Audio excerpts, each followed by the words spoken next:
பிரியமானவர்களே, கர்த்தர் நல்லவர். இந்த நாள் கர்த்தர் உண்டு பண்ணின நாள். இதில் நாம் மகிழ்ந்து களி கூறுவோம். ஆண்டவராகிய இயேசு கிறிஸ்துவின் நாமத்தினால இந்த விசுவாசத்தின் செய்திகளை, சத்தியங்களை அறிந்து கொள்ளும்படியாக நான் உங்கள் ஒவ்வொருத்தரையும் வாழ்த்தி ஆசீர்வதிக்கிறேன். கர்த்தர் நல்லவர். பிரியமானவர்களே, இந்த நாள்லையும் கூட அற்புதமான வார்த்தைகளை நாம் கற்றுக்கொள்ள போகிறோம். எப்படி நம்ம விசுவாசிக்கணும், அவ்விசுவாசத்தை எப்படி நம்மக்கிட்ட இருந்து அகற்றணும் அப்படிங்கிற சத்தியங்களை தான் இன்றைக்கு நம்ம கற்றுக்கொள்ள போகிறோம். பாருங்கள், நம்மள அநேகர் ஒவ்வொரு நாளும் ஜெபிக்கிறோம், எனக்குள்ள விசுவாசம் அதிகமாகணும் ஆண்டவரே, எனக்கு விசுவாசத்தை தாங்க அப்படின்னு சொல்லியெல்லாம் ஜெபிக்கிறோம். சரியான முறை என்னென்னா, ஏற்கனவே ஆண்டவர் நமக்குள்ள ஒவ்வொருத்தருக்குள்ளேயும் விசுவாசத்தை வைத்திருக்கிறார். நம்ம தான் அதை ஆக்டிவேட் பண்ணணும். விசுவாச வார்த்தைகளை நாம் பேசும் பொழுது நமக்குள்ள இருந்து விசுவாசம் வெளிப்படும். பாருங்க, அப்போ எந்த அளவுக்கு நம்ம அதிகமாக விசுவாச வார்த்தைகளை பேசுகிறோமோ நம்ம விசுவாசத்தின் கனிகளை கொடுக்க முடியும். அதுதான் விசுவாசத்தின் கோட்பாடு. பாருங்க, அப்போ அந்த அவ்விசுவாசத்தின் அடையாளங்களை நம்ம அகற்ற வேண்டும். என்னென்ன அவ்விசுவாசத்தின் அடையாளங்கள், இதை தான் நம்ம ஒவ்வொரு நாளும் பார்த்து வர்றோம். முறையிடுறது, மற்றவங்க மேலே பிளேம் பண்ணுறது. நேற்று பார்த்தோம், இஸ்ரவேல் ஜனங்கள் எப்படி வாதாடினாங்க, எப்படி ஆர்கியூ பண்ணாங்க. அந்த ஆர்கியூமெண்டல் ஸ்பிரிட் நம்மளை விட்டு போகணும். இப்படியெல்லாம் பல காரியங்களை நம்ம பார்த்து வர்றோம். இந்த அவிசுவாசம் ஒரு நன்றி கெட்ட இருதயம், கர்த்தர் செய்த நன்மைகளை நினைத்து பார்த்து நன்றி சொல்லாது. இந்த மாதிரியெல்லாம் நிறைய காரியங்களை பார்த்து வர்றோம். இன்னைக்கு நம்ம எப்படி இஸ்ரவேல் ஜனங்கள் முறையிட்டாங்க அப்படின்னு சொல்லி நம்ம இன்னைக்கு பார்க்க போறோம். என்னென்னத்துக்காக அவங்க முறையிட்டாங்க, எப்படியெல்லாம் அவங்க அழுதாங்க, இதெல்லாம் அவிசுவாசத்தின் அடையாளங்கள். பாருங்க, அப்போ இந்த அழுகிறது, இந்த முறையிடுறது, இதெல்லாம் நம்மளை விட்டு போகணும். குறை சொல்றது, இதெல்லாம் போகும் பொழுது ஆட்டோமேட்டிக்காக நம்மளுக்குள்ள இருந்து விசுவாசம் வெளிப்படும். பாருங்க, ஒரு விசுவாசியையும் ஒரு அவ்விசுவாசியையும் ஈஸியாக நம்ம அடையாளம் கண்டு கொள்ளலாம். உங்களுடைய விசுவாசத்தின் வார்த்தைகளை வைத்து நீங்கள் எப்படிப்பட்ட விசுவாசி என்பதை அறிந்து கொள்ளலாம். உங்களுக்கு ஆசையா இல்லையா, நானும் இப்படிப்பட்ட விசுவாச வார்த்தைகளை பேசி ஒரு விசுவாசியா இருக்கணும் அப்படின்னு சொல்லிட்டு. பாருங்க, கர்த்தர் நல்லவர். பிரியமானவர்களே, எந்த அளவுக்கு நம்ம இருதயத்துல வார்த்தைகளை நிறைத்து வைக்கிறோமோ அந்த அளவுக்கு நாம் விசுவாச வார்த்தைகளை பேச முடியும். இதுதான் பேசிக். பாருங்க, எந்த அளவுக்கு நம்ம இரவும் பகலும் கர்த்தருடைய வேதத்தில் தியானமா இருக்கிறோமோ அந்த அளவுக்கு நம்மளுடைய விசுவாசம் வெளிப்படும்.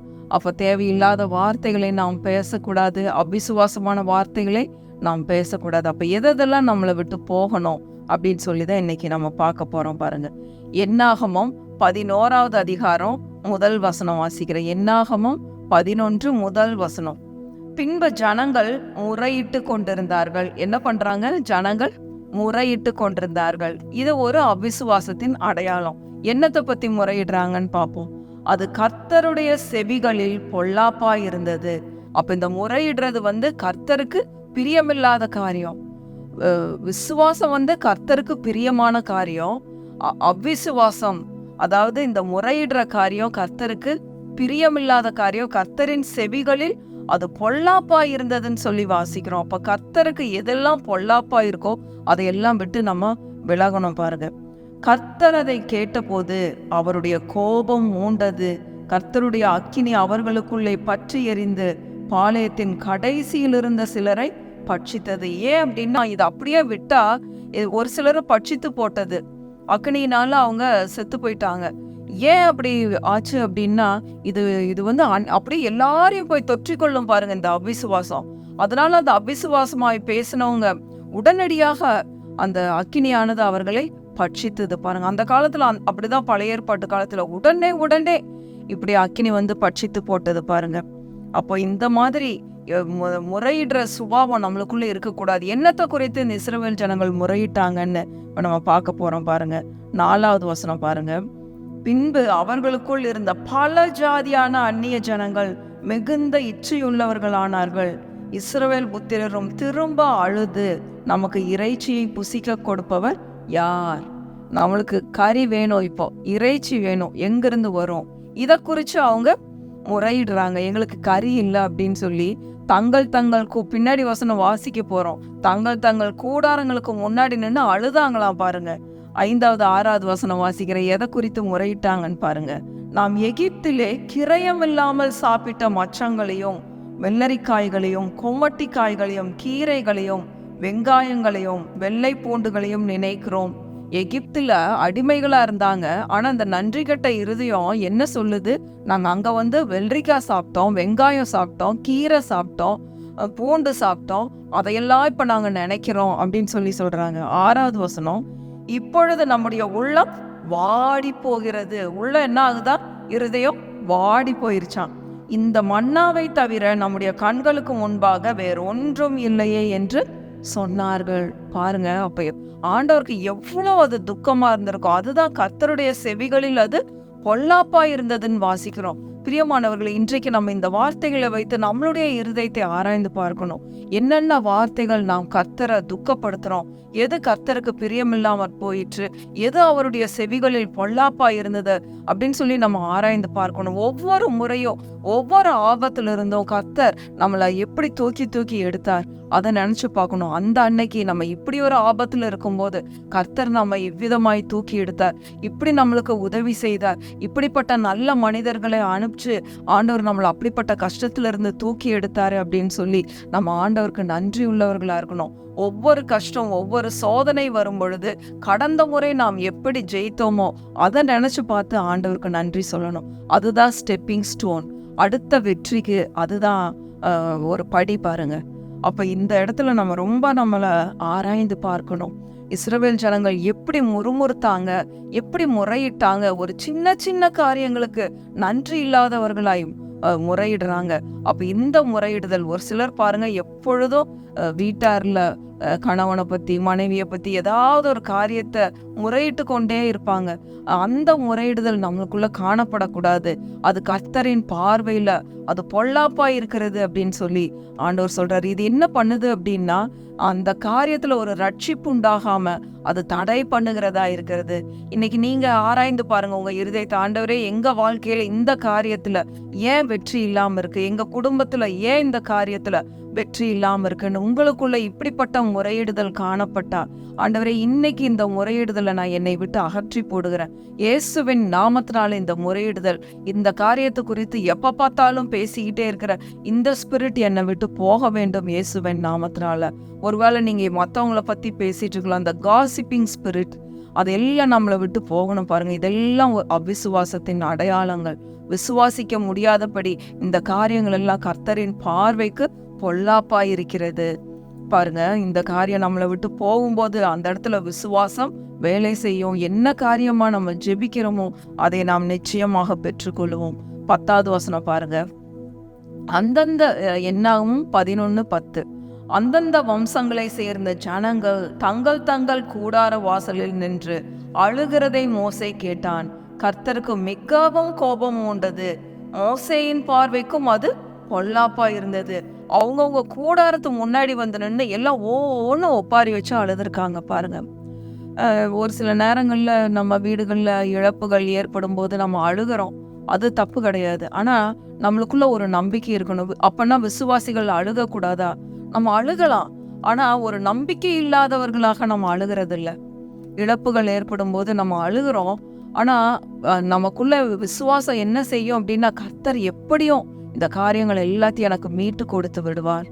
பாருங்க, ஒரு சில முக்கியமான நபர்கள் நம்ம வீடுகளில் இழந்து போகும்போது நம்ம நிச்சயமா கண்ணீர் விட்டு அழுகிறோம் பாருங்க. ஆனா நமக்குள்ள ஒரு நம்பிக்கை இருக்கு, கர்த்தர் மீண்டும் வருவார். அவர் வரும்போது மரித்தவர்கள் முதலாவது எழுந்திருப்பார்கள் அப்படின்னு கர்த்தருடைய வார்த்தை சொல்லுகிறது. அப்ப அவங்களோடு கூட சேர்ந்து நாமும் ஒன்றாக இருப்போம் அப்படிங்கிற ஒரு நம்பிக்கை விசுவாசிகளுக்கு உண்டாகுது. பாருங்க, வசனம் இப்படியே சொல்லுது. அப்போ தேவையில்லாத காரியங்களுக்கு உட்கார்ந்து அவ்விசுவாசத்தின் நிமித்தமாக அழுது கொண்டு முறையிட்டு கொண்டு இருக்கிறது இல்ல. ஜபத்துல எப்ப பார்த்தாலும் நம்ம அவ்விசுவாசத்தின் நிமித்தமா அழுகிறது இல்ல, கர்த்தருடைய அன்பை நினைச்சு சில நேரம் அழுகிறோம்.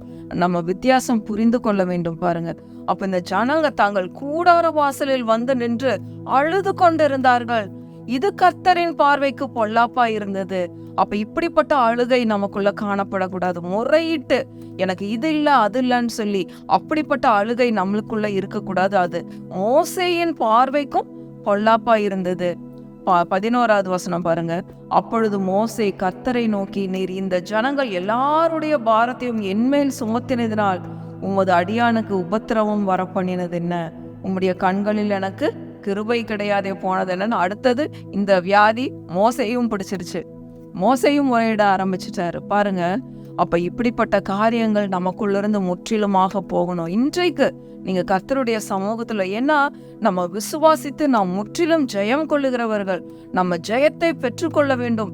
நம்ம கோலை நோக்கி போய்கிட்டு இருக்கிறோம். என்னென்ன காரியங்களை சாதிக்கணும், இந்த காரியத்துல நான் வெற்றியை பெற்றாகணும். என்னுடைய தொழில்ல, என்னுடைய குடும்ப விஷயத்துல, என்னுடைய படிப்புல, என்னுடைய வேலை விஷயத்துல நான் வெற்றியை பெற்று ஆகணும், இதுதான் என்னுடைய கோல் அப்படின்னு சொல்லி நம்ம போயிட்டு இருக்கும்போது இடையில வரக்கூடிய இந்த மாதிரி காரியங்கள் எல்லாம் நம்ம தள்ளி விட்டுட்டு விசுவாசத்தை துவக்குகிறவரும் முடிக்கிறவருமாகிய ஆண்டவராகிய இயேசு கிறிஸ்துவை நோக்கி அவர் நமக்கு நியமித்திருக்கிற ஓட்டத்தில் பொறுமையோட ஓடக்கடவும் அப்படின்னு சொல்லி வசனம் எபிரேயர் 12வது அதிகாரத்துல நம்ம வாசிக்கிறோம் பாருங்க. அதையும் வாசித்து முடிப்போம். எபிரேயர் 12 முதல் 2 வசனங்கள் பாருங்க. விசுவாசம் இல்லாமல் தேவனுக்கு பிரியமாயிருப்பது கூடாத காரியம். அப்ப அந்த விசுவாசிக்கிறதுக்கு தடையா இருக்கிற காரியங்களை எல்லாம் நம்ம விட்டு அகற்றி போட வேண்டும் பாருங்க. எபிரேயர் 12 முதல் 2 வசனம். ஆகையால் மேகம் போன்ற இத்தனை திரளான சாட்சிகள் நம்மை சூழ்ந்து கொண்டிருக்க, அதாவது 11வது அதிகாரத்துல விசுவாசிகளின் பட்டியல் இருக்கு. ஒவ்வொருத்தரும் எப்படி எப்படியெல்லாம் விசுவாசித்தாங்க, ஆபிரகாம், சாராள், ஏனோக்கு, இப்படி நிறைய பெரிய பட்டியல் இருக்கு. அந்த சாட்சிகளை தான் இங்க போட்டிருக்காங்க. திரளான சாட்சிகள் நம்மை சூழ்ந்து கொண்டிருக்க, பாரமான யாவற்றையும், நம்மை சுற்றி நெருங்கி நிற்கிற பாவத்தையும் தள்ளிவிட்டு விசுவாசத்தை துவக்குகிறவரும் முடிக்கிறவருமாகிய இயேசுவை நோக்கி நமக்கு நியமித்திருக்கிற ஓட்டத்தில் பொறுமையோட ஓடக்கடவும். அப்போ பொறுமை, விசுவாசம் நிறைவேற பொறுமை நமக்கு அவசியமா இருக்கு.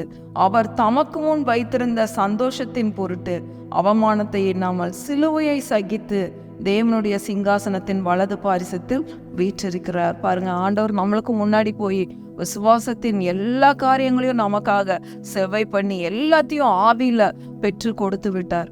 நம்ம விசுவாசித்து வார்த்தைகளை சொல்லி கர்த்தர் என்னெல்லாம் நமக்கு சம்பாதித்து கொடுத்திருக்கிறாரோ அது எல்லாத்தையும் எடுத்துக்கொள்ளணும். அவர் சம்பாதித்த வெற்றி அது நம்மளுக்கு. பாரு மகனே, நான் உனக்காக எல்லாத்தையும் சம்பாரிச்சு வச்சிருக்கிறேன், நீ எல்லாத்தையும் எடுத்துக்கோ அப்படின்னு சொல்லி ஆண்டவர் நமக்காக எல்லாத்தையும் பெற்று கொடுத்து விட்டார். விசுவாசத்துல நாம் எடுத்துக்கொள்ளணும். அதற்கு தடையாயிருக்கிற அவ்விசுவாசத்தின் இப்படிப்பட்ட முறையிடுதல், அழுகை, நன்றி கெட்ட இருதயம், மறந்து போகிற இருதயம், இது எல்லாத்தையும் அகற்றி போடணும். கர்த்தருக்கு எப்பொழுதும் நாம் நன்றி சொல்லி கொண்டே இருக்கணும். ஆண்டவரே நன்றி ஆண்டவரே, இந்த சூழ்நிலையில நீர் நிச்சயமா எனக்கு உதவி செய்வீர், நிச்சயமா என்னை தப்புவிப்பீர் அப்படின்னு சொல்லி நம்ம ஒவ்வொரு நாளும் முன்னேறி செல்லும் பொழுது நம்மளுடைய விசுவாச வாழ்க்கையானது வெளிப்படும். விசுவாசத்தின் கனிகள் வெளிப்படும். நாம் முற்றிலும் ஜெயம் கொள்ளுகிறவர்களாக இருப்போம். அப்ப ஜபத்துக்கு ஆட்டோமேட்டிக்கா பதில் கிடைக்கிறத நம்ம பார்ப்போம் பாருங்க. கர்த்தர் நல்லவர், அவரை துதியுங்கள், அவர் கிருபை என்றும் உள்ளது. ஆமென், ஆமென், ஆமென்.